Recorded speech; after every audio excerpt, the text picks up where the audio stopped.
যেখানে সম্পূর্ণ দুষ্কৃতি রাজ প্রতিষ্ঠা হয়ে গেছে, যেখানে আইনের শাসন বলে কোনো কিছু অবশিষ্ট নেই, যেখানে সরাসরি রাজ্যের মন্ত্রীরা দুষ্কৃতীদের সার্টিফিকেট দিচ্ছে, যেখানে দুষ্কৃতীদের নির্বাচিত জনপ্রতিনিধি মানিয়ে দেয়া হয়েছে, যেখানে পুলিশকে বাধ্য করা হচ্ছে দুষ্কৃতীদের কথায় তদন্ত পরিচালনা করার, তো সেখানে এতটাই ভয়মুক্ত তারা মনে করছে সরকারটা তাদের সরকার, তাদের জন্যই তৈরি হয়েছে, এখানে সমস্ত কিছু করা যাবে, তারা আজকে এই কাজ করছে আর তার ফল ভুগতে হচ্ছে সাধারণ মানুষকে।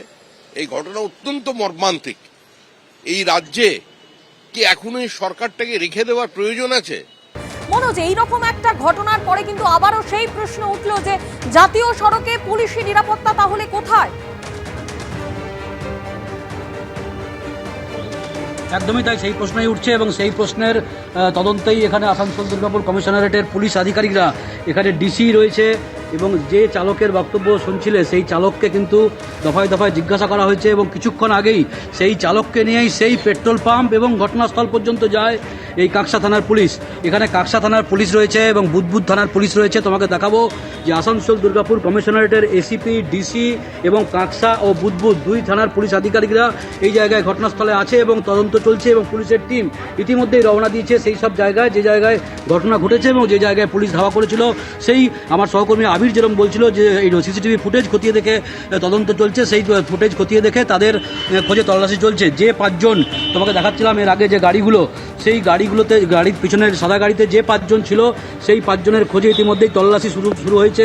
এখানে বিভিন্ন টিম পাঠানো হয়েছে এবং যে দুর্ঘটনাগ্রস্ত গাড়িটি সেই গাড়ির চালককে সাথে নিয়ে গোটা ঘটনার বিবরণ জেনে এবং তাদের কাছে প্রত্যক্ষদর্শীদের যে পিছনের গাড়িটিতে যারা ছিল তাদের সম্পর্কে একটা ধারণা নিয়ে এবং তোমাকে ইতিমধ্যে যেটা বলছিলাম যে বাবলু যাদব বলে একজনের নামে এই যে পিছনের যে দুষ্কৃতীদের যে গাড়িটি বলা হচ্ছে সেই গাড়িটা বাবলু যাদব বলে একজনের নামে রেজিস্ট্রেশন রয়েছে, তার গাড়িটা এবং সেই গাড়িতে সে ছিল কি না নাকি অন্য কেউ ছিল সেসব পুলিশ খোঁজ নিয়ে দেখছে।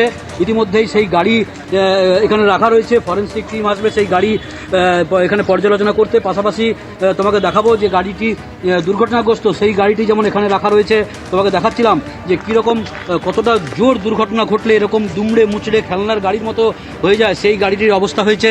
যার সামনের চালকের পাশের আসনে বসেছিলেন সুতন্দ্রা চট্টোপাধ্যায়, যিনি ইভেন্ট ম্যানেজমেন্ট সংস্থার এবং ড্যান্স ট্রুপের যিনি কর্ণধার, তিনি গয়াতে যাচ্ছিলেন সেই কাজ করতে। তোমাকে দেখাবো পুলিশ ইতিমধ্যেই তদন্ত শুরু করেছে সেই যে গাড়ি, সেই গাড়িগুলিকে তদন্ত করে দেখা হচ্ছে। সেই গাড়ি বলছিলে যে আর কিছুক্ষণের মধ্যে সেখানে ফরেনসিক বিশেষজ্ঞরা তারা এসে উপস্থিত হবেন, সেদিকে অবশ্যই আমাদের নজর থাকবে। আপাতত তোমায় ধন্যবাদ।